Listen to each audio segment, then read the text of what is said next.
I donated. I donated. I donated.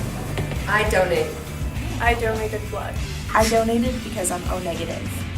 I donated to get over my fear of needles. It worked. I donated blood because I want to help. I donate blood because I finally can. In the Pacific Northwest region, we collect about 1,000 units of blood each and every day, so we are responsible for collecting a lot of blood.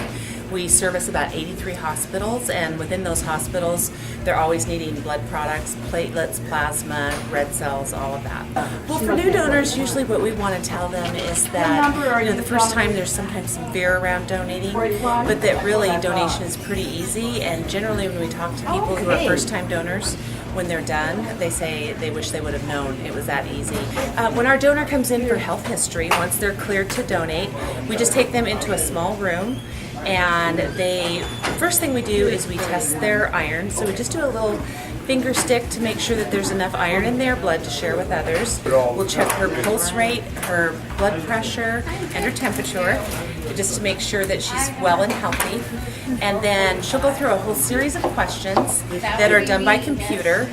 And then once she's done with that, our health historian will go back in the room, go through those questions with our donor, and make sure that if there's an answer that is yes, they may have to drill down further to see if they're still eligible to donate. So the whole process that's involved with health history is to make sure that the donor is safe and well to donate. As far as youth that we want to engage in donating, really they're the future blood donors for the American Red Cross. So we want people to become engaged in donating. Maybe they donated in high school one time and then didn't come back, got busy in college, but you can take that time out and do something really great for someone. And so we need that young generation to jump in there and make the Red Cross cool, and come to your college blood drive, give blood, and at least try it once. If you're deferred, there's other ways to help. You can volunteer, you can hand out cookies and juice, or check people in at the registration. So there's all kinds of ways to help. It's in the shape of a heart. That's cute. Every day, superhero, trying to save the world, but never really sure. I'm just your average ordinary, everyday superhero, nothing more than that. That's all I really am.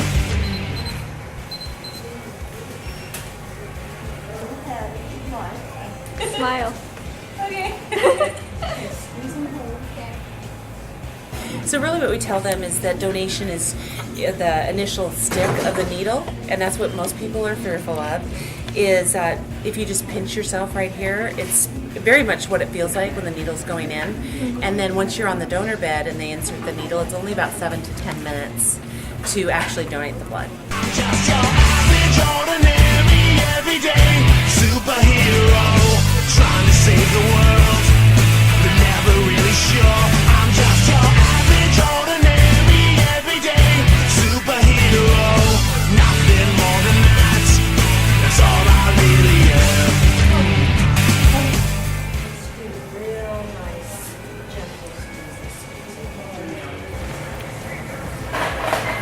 So, how do you feel, Dominic? Good. I mean, you can barely feel anything. Just squeezing a squishy ball. A heart-shaped ball, A little heart-shaped ball. helping the blood pump. Yeah. Yeah. Some imagery going on here. Giving a life by pumping a heart. Oh.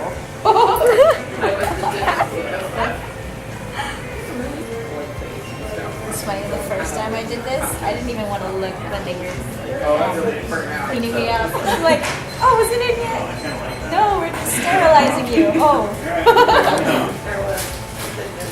And then they put the needle in. I'm like, is it in yet? They're like, yeah, it's done. I'm like, oh. And then the bright side is it's going to something to help someone. We had been out to a local lake and she came home and had these crazy looking bruises on her. When I saw that, I didn't know anything about leukemia. in a 1 year span, I'd counted 130 nights in the hospital and over 100 blood transfusions. Without generous donors, I don't know where we would be. So now I am also an avid giver. That's how we started giving blood. Now somebody else gets the benefit because somebody was kind enough to take the time out of their day to go donate for our daughter. You know, why in the world would we not want to do the same? So why do you donate, Dominique? Why do I donate? Like I said a little earlier, my grandma, she died of an aneurysm. So she ended up becoming an organ donor. And we found out through her giving her organs that she had O blood. And being a universal donor, she was able to save 5 lives. Then I found out that we had a blood drive at University of Portland for overseas soldiers in need of blood.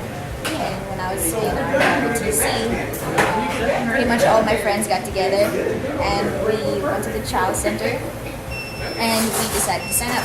It was my first time. I had no idea what was going on, and but I knew I wanted to try at least. So I went and found out that I was good to go. And I was so scared too because the whole idea just kind of creeped me out a little bit, but I didn't want that to stop me. So I went anyway, and I just didn't look the whole time. But you really don't feel anything.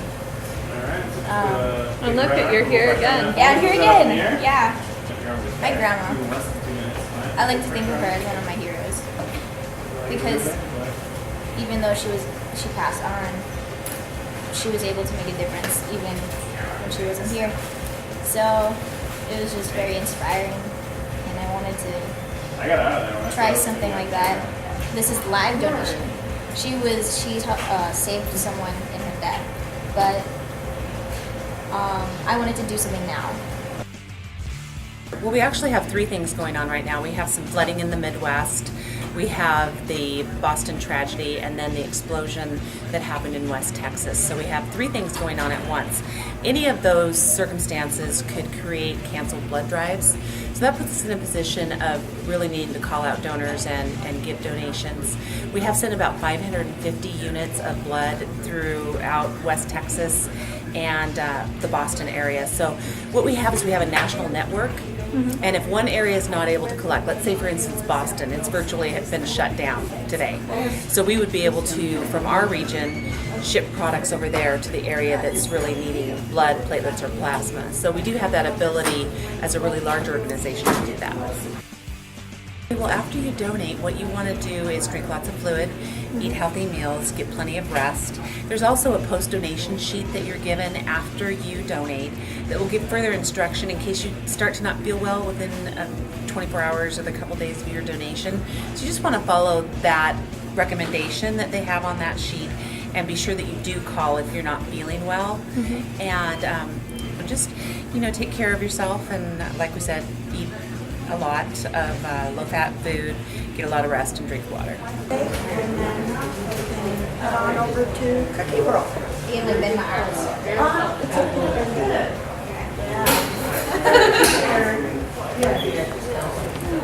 Thank you very much for your gift. Say goodbye. They came in and they brought that big red bag. It's the red bag that you guys see all the time.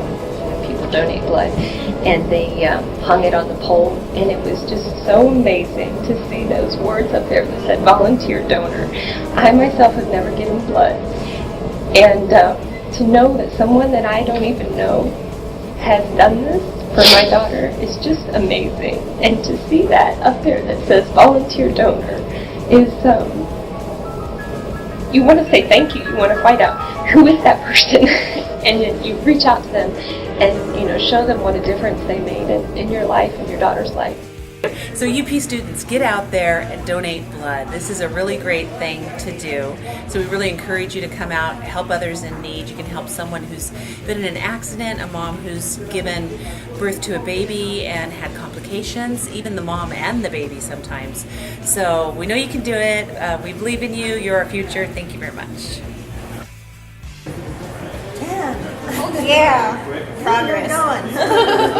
Keep pumping that heart. Dominate. So much work. Oh my goodness.